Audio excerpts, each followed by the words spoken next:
Hello, everyone. Welcome to Health or Consequences, the monthly Massachusetts health policy podcast by Commonwealth Magazine and Mass Inc. I'm John McDonough from the Harvard Chan School of Public Health in Boston, joined by my co-host, Paul Hattis of the Lown Institute. And today we are happy and pleased to welcome back to our program David Seltz, who is the executive director of the Massachusetts Health Policy Commission. David has been in that role since 2012, the first and the only executive director of the compelling organization that looks at everything around costs and other factors of the Massachusetts healthcare system. Prior to that role, he worked for Governor Deval Patrick as a health policy advisor, and before that, the State Senate President, Therese Murray, as her chief policy advisor. So an extraordinary background for such a young guy. And we're thrilled to have you back. Welcome back, David. Thanks so much, John. It's great to be back, and not so young anymore. I'm actually coming up on my 20-year anniversary in state government, but very pleased to be able to chat with you both today. Time flies when you're having fun, that's for sure. So I will start out with the first question. So the Health Policy Commission recently went through its annual round of cost trends reporting and public hearing with witnesses, including the governor and the attorney general, and putting out, as always, an excellent and outstanding report on where we are in Massachusetts. It seems that concerns about healthcare spending growth in the state, and particularly affordability for families, remain key worries. So let's just start out with kind of a big question. Are we winning the battle? Are we winning the war on healthcare costs or not? And also a related question, are other states that have copied the Massachusetts path now leaping forward ahead of us, or are we still at the front of the parade in terms of state cost control? Thanks, John, and thank you again for having me on. This is really kind of a perfect timing to be able to have this conversation with you both, because, as you mentioned, we released our annual report earlier this September, and just last month held our 11th annual cost trends hearings, which really is kind of our unique, checkup every year about how our healthcare system is performing. And so, I think some of the major themes that came through for me at the hearing was really around Massachusetts residents and families struggling with the affordability of healthcare.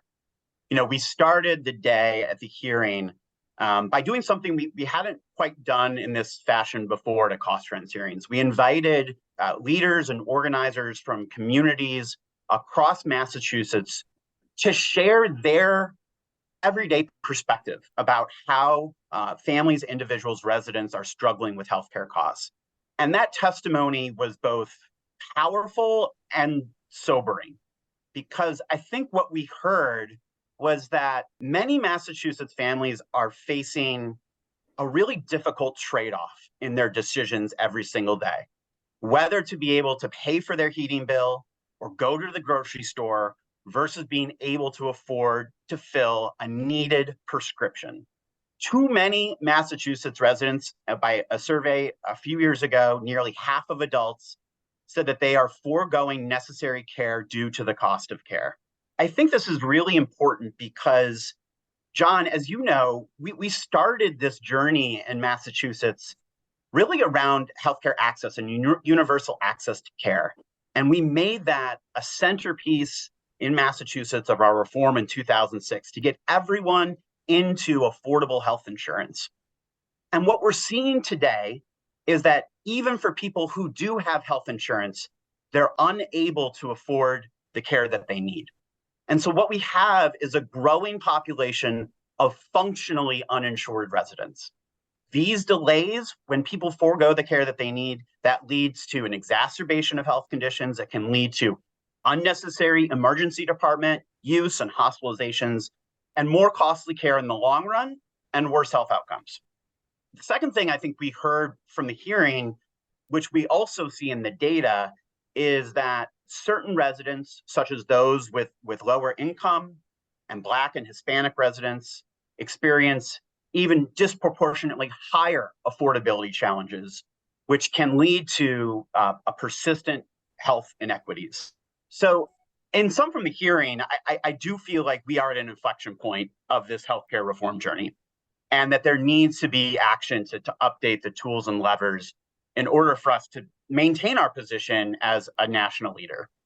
So you mentioned about other states and other states and how they may be leapfrogging Massachusetts. And we see across the country, a really encouraging trend that many states are adopting the framework that we have put in place in Massachusetts. But as they're doing that, they're learning lessons from our experience. And in some cases, they're going beyond what was initially part of our legislation. And there are a number of different areas that I could touch on here, but let me just pick one area, and then hopefully we can touch on some of the others in the course of the conversation. One area that states across this country have been really active on is oversight and accountability for the pharmaceutical sector. Pharmaceutical spending is the biggest driver of healthcare spending. And by that, I mean it's growing the fastest in terms of all sectors of healthcare spending. And state policymakers across this country, and I'm talking red states, purple states, blue states, they are advancing bills focused on the rising cost of prescription drugs. I just looked this up before talking to you, but just this year in calendar year 2023, as of September, 49 bills have become law in 29 states on pharmaceutical pricing and access issues, including the oversight of pharmacy benefit managers. In May, Minnesota became the 7th state to establish a prescription drug affordability board. And so this has been a trend across this country and is one in which Massachusetts also needs to take action. I think this is an area where I'm optimistic that next year Massachusetts will join many of these states who have already taken action on this issue. But that is one area that I wanted to mention up top. David, this is Paul Hattis joining our three-way conversation. I want to add my words of welcome. And we'll come back a little bit later, maybe to this optimistic hope that you have around pharma. Let me deal with something which seems a little bit more challenging, perhaps. So, in terms of the drivers around affordability. And from the hearings, those who were present, yourself included, heard from the two CEOs of Mass Blue Cross and Point 32, Sarah Islin, Kane Hayes. Both of them there said that one of their great worries is the reality they're facing, that when they have provider price negotiations, especially on the hospital side, just after pharma in terms of the contribution of growth towards spending, it appears that the benchmark or the discipline of the benchmark being in the room to try to reduce the rate increase requests they're getting is no longer there, or at least functioning. Do you agree that maybe is happening, or unless you observe or hear that that's happening? And what should the state do in response to that fact? So first of all, thanks, Paul. And I do want to make a small technical clarification up top, which is to say that the benchmark is really a statewide measure of total healthcare expenditure growth across all health plans, private and public. It was not designed as a cap on individual provider contracts, but really I think is a target that we should all be working towards, that everyone, the health plans, all of the providers should be working towards in good faith. So I'm not surprised that some providers will be requesting commercial rating increases in excess of the benchmark. And in fact, depending on the particular context of that healthcare provider, and by that I mean, what is their relative commercial pricing compared to peers, the proportion of public payer patients that they serve, their overall efficiency, the impact that they have on total healthcare spending, such a contract may not be as concerning as others, again, depending on that context. And by the way, those are all the things that we look at when determining whether a performance improvement plan is appropriate. But all that being said, we do recommend changes to the benchmark process to modernize and strengthen our approach in order to ensure that all those market participants are continuing to work in good faith toward the shared goal. So let me just talk through a couple of those recommended changes. Sure. First, we need to update the metrics by which we identify healthcare providers for potential review by the HPC in our performance improvement plan process. I promise you, I won't get into the technical details here, but under the current process, many provider types, including hospitals and specialists, are not referred to the HPC for review. I think your listeners may find it really surprising that hospitals are not directly referred to the HPC for review under the current performance improvement plan process. But that is the reality in our current law that does need to be changed. Additionally, we think that in this referral process, there's an opportunity to take into account more of those contextual differences that I mentioned: baseline spending, baseline pricing, population served, et cetera. And then finally, we think that this list should become public. We recommend that the list of entities that are exceeding the benchmark in any given year should be something that is part of a public dialogue and conversation. Originally in our law, that was set as a confidential list that the HPC reviews every year. And I think there was, an appropriate concern that entities, if their names were shared publicly, that the data may not be reliable enough, and that organizations could be kind of misidentified in a public way that would have negative consequences.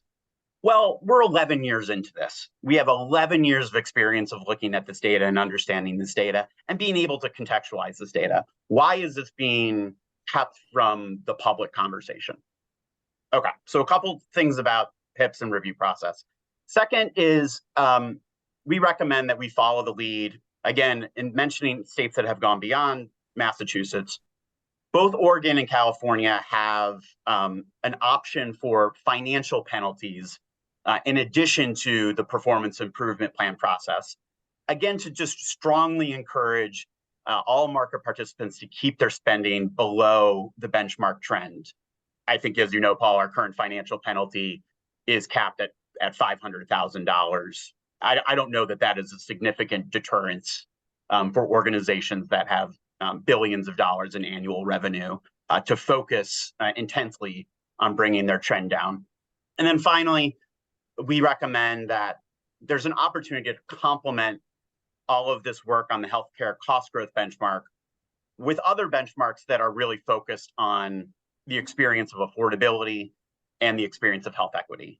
And so, kind of taken together, all of these changes would establish a more comprehensive framework for setting goals, tracking progress, and keeping our collective selves accountable to those goals.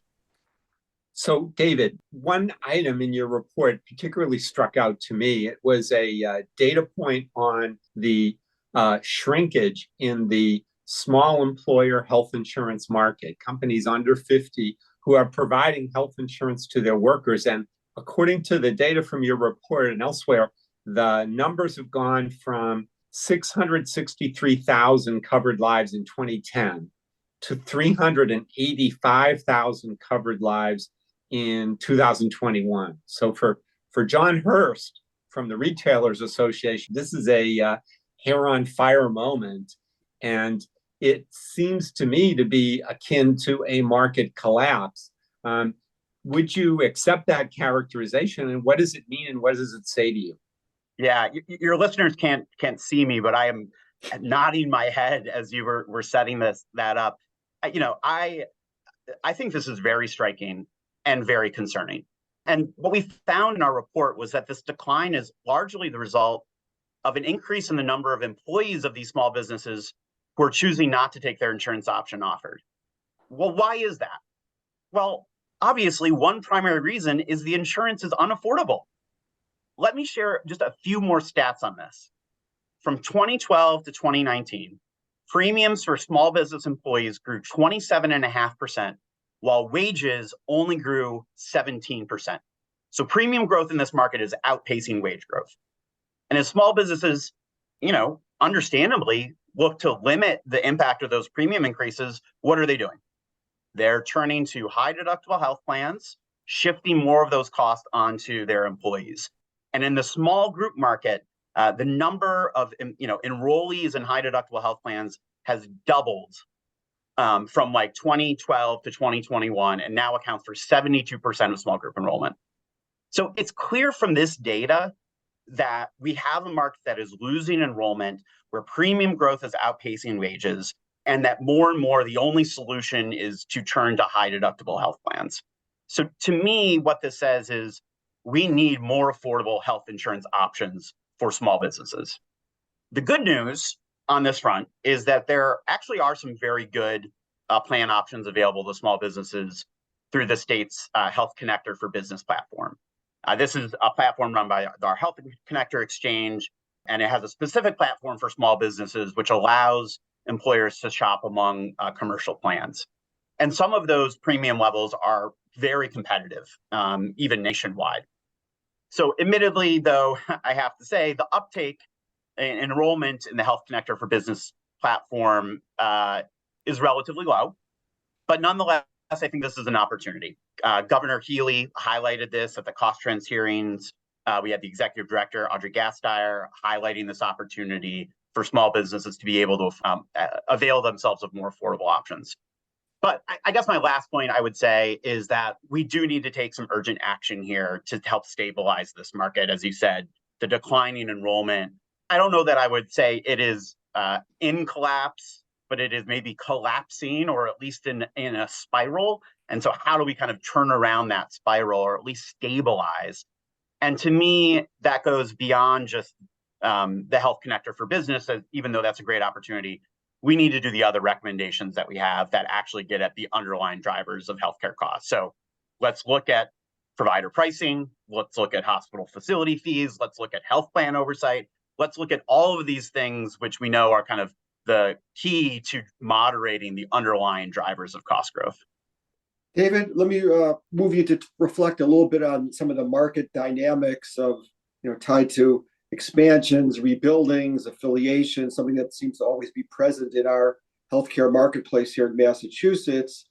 And what's been in the news lately is the proposed Dana-Farber project, where they're going to move from proposed by 2028 to build up to maybe 300-bed new cancer hospital from their current 30-bed institution, and move their affiliation from Brigham and Women's to the Beth Israel and Beth Israel Lahey system. Now, I know you probably can't talk about specifics of the overall proposal, but I think our podcast listening audience would be interested just to even understand the dynamics and aspects of the review process. How will review duties be divided between you guys at the HPC and the Department of Public Health? Who will be some of the ultimate decision makers on whether the overall proposal and its pieces go forward?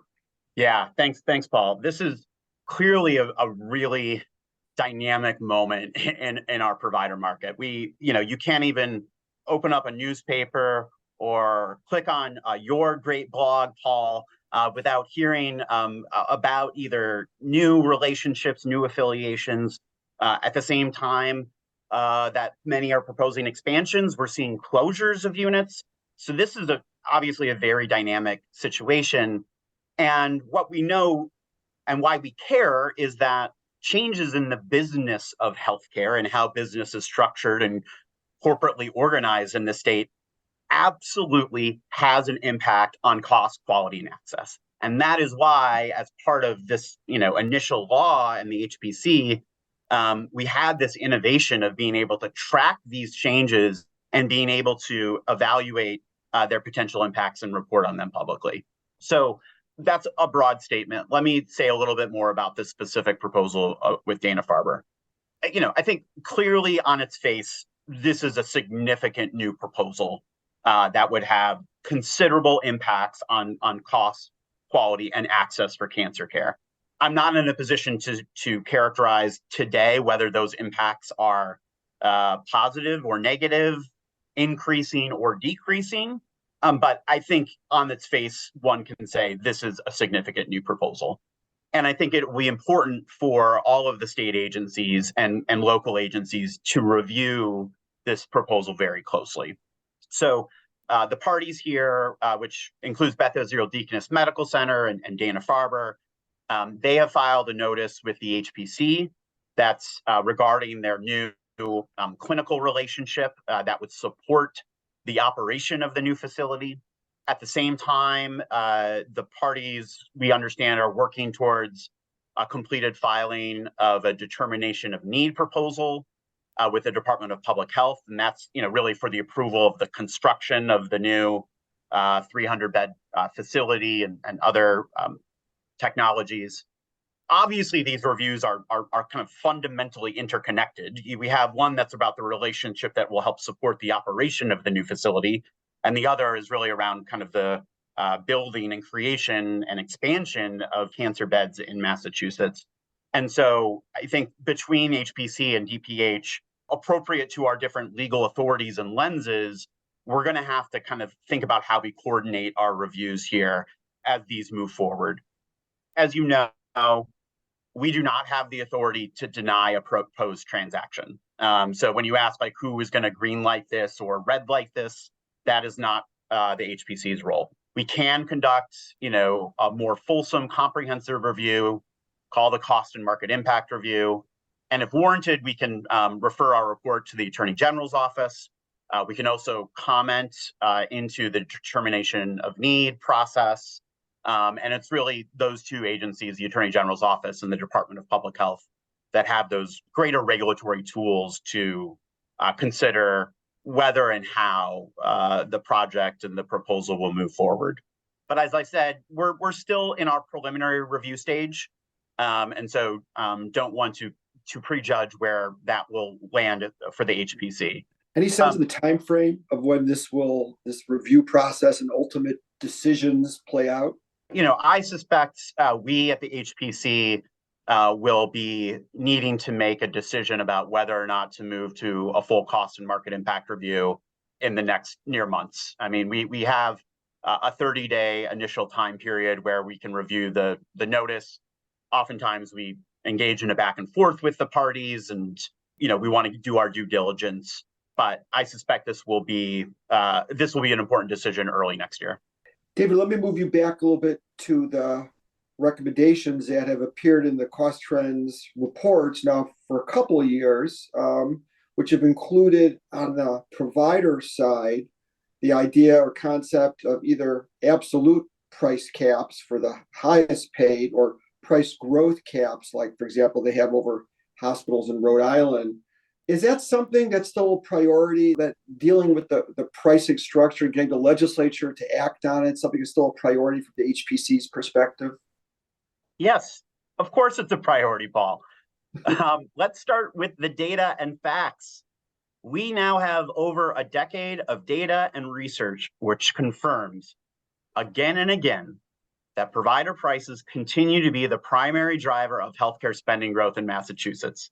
In addition, we know that there continues to be significant variation in prices between Massachusetts providers for the same set of services, which can divert resources away from smaller community providers, many of which, as you know, service vulnerable patient populations, and divert those resources towards larger and more well-resourced systems. And let me just put a finer point on that really quickly.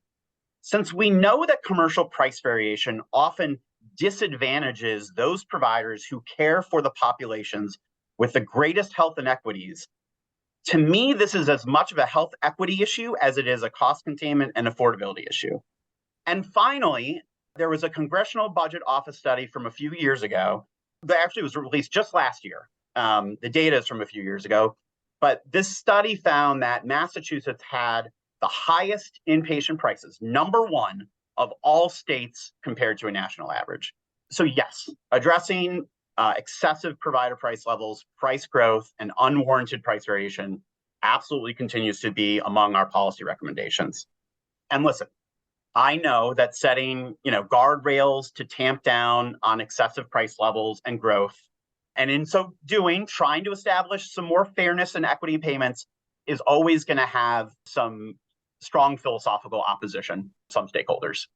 And I am sympathetic to that, especially at a time when the delivery system, is in many ways still recovering from the pandemic and from a workforce challenge. But I guess I would say, I would challenge us to think that there could be a range of options and approaches here. such as like only establishing fair pricing limits for commercial prices that are far in excess of what Medicare would pay or from a statewide average. Or you could phase these reforms in over a number of years. Or maybe the limits are only triggered, say, if an organization couldn't stay below the benchmark. So, I think there's different ways to approach this that could establish more fairness and equity and provider pricing while, minimizing perhaps unintended harmful consequences on provider financial stability. And we look forward to working with the legislature to flesh out what some of those approaches may be. So, David, for a good number of years now, the commission, your board, have been seeking more authority from the legislature in terms of addressing the continuing problems that you see around cost and quality. Do you have any sense from your conversations with the legislature that they are more amenable to it now than they've been? Because for the most part, they blow a lot of kisses at the commission and tell people how much they appreciate you, but then we don't see the real action in terms of giving you the authority that you've been telling them for quite a long time you actually need. Any change in the temperature in terms of dealing with the legislature and the governor's office? Yeah, as I think I take a glass half full viewpoint on this. We've built, I think, a really incredible relationship with the legislature. I don't think it's just blowing kisses. I think it is a relationship that's built on trust, and our role as a trusted, objective, independent policy agency. Every year, they assign us some new studies and reports on really tricky and important healthcare policy issues, like how do we pay for telehealth? What do we do about our healthcare workforce? How do we approach health disparities? And what's the impact of COVID-19? I could go on and on in terms of all of the different questions that the legislature has entrusted the HPC to really look into. And, it's not just, reports and studies. We were a part of the drug pricing reform legislation that passed a few years ago that allowed for MassHealth to negotiate, supplemental rebates. We're a part of that law. For the first time, gave us authority to do drug pricing reviews. So I see, kind of the long arc of history here, and these are difficult and tricky and thorny issues that don't often happen in the course of one legislative session. But when I look back over the last number of legislative sessions, I see that many, if not all, of our recommendations have been included in bills that have been filed, many of which have been passed by either the Senate or the House. And I think this is the year. And this year, I mean this session, next year, because 2024 is the year. We have more than 10 years of data and lessons learned, and it's time to modernize and evolve our approach if we're going to be successful for the next 10 years. And I am optimistic that Massachusetts will take that next step forward in our healthcare journey, centered on cost containment, affordability, and equity. Thank you, David. One final question. So the governor, the legislative leaders, the Health Policy Commission, Attorney General, all around are totally committed to addressing the problem of health equity that you mentioned earlier. What do you think could be done in the state by the legislature and the administration that could actually make a difference? Because it seems like a lot of it is a lot of talk and a lot less action. What do you think would actually make a difference if you could do this through the Health Policy Commission or wherever? I also hear a lot of that talk, but I also see some momentum here. I see momentum, and I am so encouraged by the creation of organizations like the Health Equity Compact, which has brought together healthcare leaders of color from across this Commonwealth who are putting forth and advocating for legislation, and beyond that, advocating and holding state agency and state government's feet to the fire to make sure that it isn't just rhetoric, that this is action. So The development of the Health Equity Compact, I think, is a really, really positive development. One of our key recommendations and one of our topics that we talked about at the healthcare cost trends hearing was this idea of setting some health equity targets or goals, or we call it a health equity benchmark, but it may not be one specific benchmark. But it appears to me that there's an opportunity for us to come together as government, as public and private advocates and stakeholders to identify what specific areas we want to focus in on, set targets for improvement, and then measure ourselves and hold ourselves accountable. And that could be things where we know that there are just known disparities, right? Like maternal health care. Okay, let's set ourselves a goal to make sure that there are, 0 negative maternal health outcomes in Massachusetts by X date. And then you can back in all of the policies and interventions that would help us get there. Let's look at diabetes or cardiometabolic diseases. I think that there is a real opportunity, and I feel this energy and this leadership is going to come from Governor Healy, Secretary Walsh, to be able to bring together and harness, not just all of the healthcare agencies in the Commonwealth, but all of the agencies that also have an impact on health equity, housing, transportation, childcare. We know that these are interrelated factors. And I think that leadership, that the governor and the secretary will lead us to take action on this area. David, I want to David sneak in a Seltz. final question, since you mentioned it at the beginning of the broadcast, which is pharma spending. We just saw the Senate pass its pharma bill, the House likely taking something up in 2024. Can we make any progress on spending at a state level through this kind of legislative efforts? Absolutely. We have already taken a step forward. I mentioned the reform that we did a few years ago around allowing for MassHealth to enter into negotiations with the backstop of a potential drug value assessment by the Health Policy Commission. Secretary Walsh at the cost trends hearing said that those reforms have generated more than $400 million in savings to the state and to the state Medicaid program over the last few years. That's not insignificant money. And so think if we could extend some of those reforms to the Group Insurance Commission or to the connector, or even more broadly to the greater commercial market, and be able to drive savings, not just for the state Medicaid program, but for all of the different markets that are struggling with healthcare costs. So yes, there is absolutely a need for federal legislative action when it comes to the pharmaceutical sector, but there are also things that states can do. The Senate reform is an incredible step in this direction. And I am, again, not to say the words again, but I am optimistic that the House and the Senate will find compromise on this issue and lead us and create a structure for us to maintain our leadership on healthcare cost containment.